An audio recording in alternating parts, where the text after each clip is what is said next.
Hello everyone, I'm Violet Lange and I'm an expert on love, dating, and relationships. And today we are going to talk about how to keep things light and fun, but without lowering your standards, right? So a lot of women believe that if they have fun when they're dating, that they're going to get taken advantage of, or they're going to waste their time with someone, or they're freaked out that they're not going to get the love that they want. And I totally get it, because there's plenty of time wasters online and on the apps. And did you know that 30% of people that are on the apps have never met with someone online ever before? That means 1 out of every 3 people that you swipe on has literally never met someone from the apps. They're purely on there just for fun, or maybe they're not available but they're on the app anyway and they shouldn't be. Like, who knows? I don't want to put my intention on that. But the point is that a lot of women are frustrated and feeling guarded about getting hurt or about wasting their time, for good reason, because the apps have perpetuated a lot of this.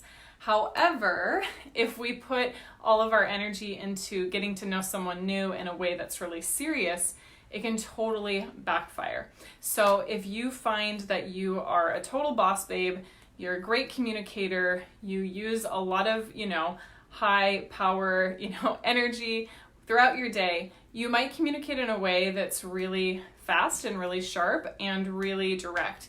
And I'm a very direct communicator. Hi, Maureen. Nice to see you.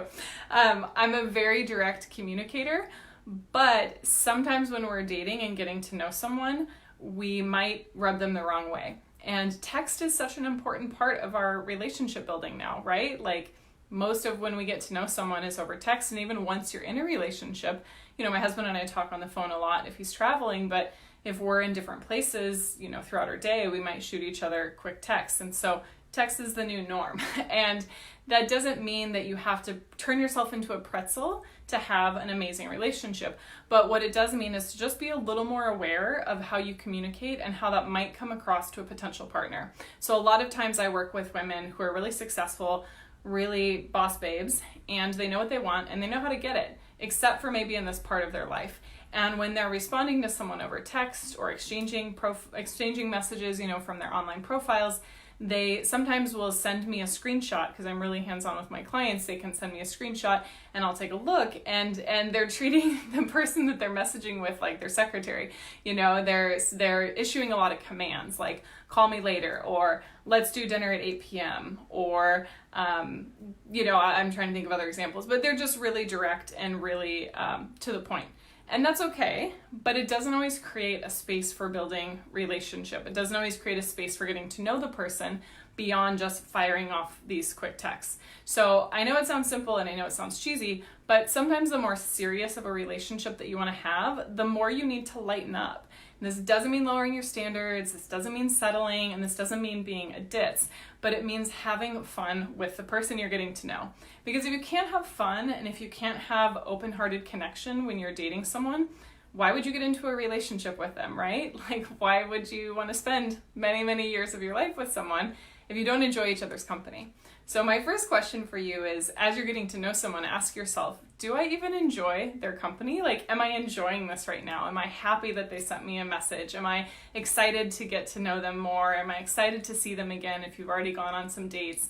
And if the answer is yes, then have fun and savor the process. One of the tools that I teach my clients involves chocolate, and it's a meditation. It's a solo meditation, although you can use that in many ways, but it's a solo meditation involving chocolate, and it's about savoring. It's about recognizing that we already have the things that we want within us. We're already calling them to us when we have the right guidance, the right skills, and the right tools, like my clients have, because they're working with a mentor who knows how to get women into great relationships. And so savor the process, have fun with the process. And so many times we overanalyze messages, or we're firing back right away, because that's just the part of our brain that we're using in that moment. But take a moment and put your hand on your heart, or connect to your breath, or do something to come back into your body so that you can be messaging from a place of love. If every message that you sent was about love and respect, it might feel different than the messages that you're firing off right now because you're swiping really quick, or you're just trying to get to your next thing. And I totally understand, I get it too. I'm running a successful business as well, but it's important that we give ourselves just this tiny bit of relational space Sorry, I have the hiccups. For those of you that don't know, I'm 6 months pregnant, and so my body is changing. It gives us this relational space to get to know the other person. And one of my clients, Cassie, she was working with me, and she's still working with me, but when she first came to me, she was like, help, I don't know what I'm doing wrong, but I'm attracting people who are afraid of my vulnerability. They love me when I'm powerful. They love that I'm a total boss, but they're afraid of when I'm vulnerable, and it bothers me because you should love me through all of my seasons and all of my expressions, and I completely agree. But sometimes powerful women will attract a partner who loves and appreciates and almost needs their power, almost is like mooching off of their power energetically, but then freaks out if they're vulnerable. And I don't want you to be with someone who can't handle all of you, the vulnerable part, the powerful part, the boss babe part, the part that's just had a tough day and needs a hug and a glass of wine and it's a shoulder to cry on. Like, our partner should be able to hold us emotionally, not because we're codependent, because that's the beauty of partnership, is to be able to have someone that emotionally and energetically can be there with us. So my point is, make sure that you're giving yourself that gift of building a relationship that has solid emotional support, and take a look at how you're texting and how you're messaging and how you're approaching the relationship. And instead of over analyzing it, hi Freddie, I know I hear you, right, that you're so tired of being single, and I can totally appreciate that. I want everyone to have amazing love and amazing partnership. And so I'm glad that you're tuning in today, because sometimes in order to have a serious relationship, we need to add more play, more lightness, more fun, more creativity. That could look like a date night if you're already in a partnership, or it could look just in terms of you changing your energy and the way that you're messaging someone, the way that you're approaching it. And how many times do we get to a date and we're stressed because we've had a million things going on? But instead of taking that stress into the date, allowing ourselves to be present with our partner is so important. So I was telling you about my client, Cassie, and Cassie came to me, and she is a high-powered professional and executive, and she was sending a lot of messages that were curt and to the point and are totally fine for where she worked, but were not necessarily getting the response that she wanted when it came to dating. And so what she learned was how to communicate in a way that was much more effective, still powerful, but more in her feminine energy and more in her relational energy, beyond just feminine and masculine, from a place that was really open-hearted and inviting to take the connection deeper versus just logistics. So let go of so much of the focus on logistics and texting about commands and domineering the conversation in that way, and allow yourself to be surprised, allow yourself to enjoy the fun and the magic of the moment. And imagine what it would be like to get to know someone on that level and not have to worry so much about texting.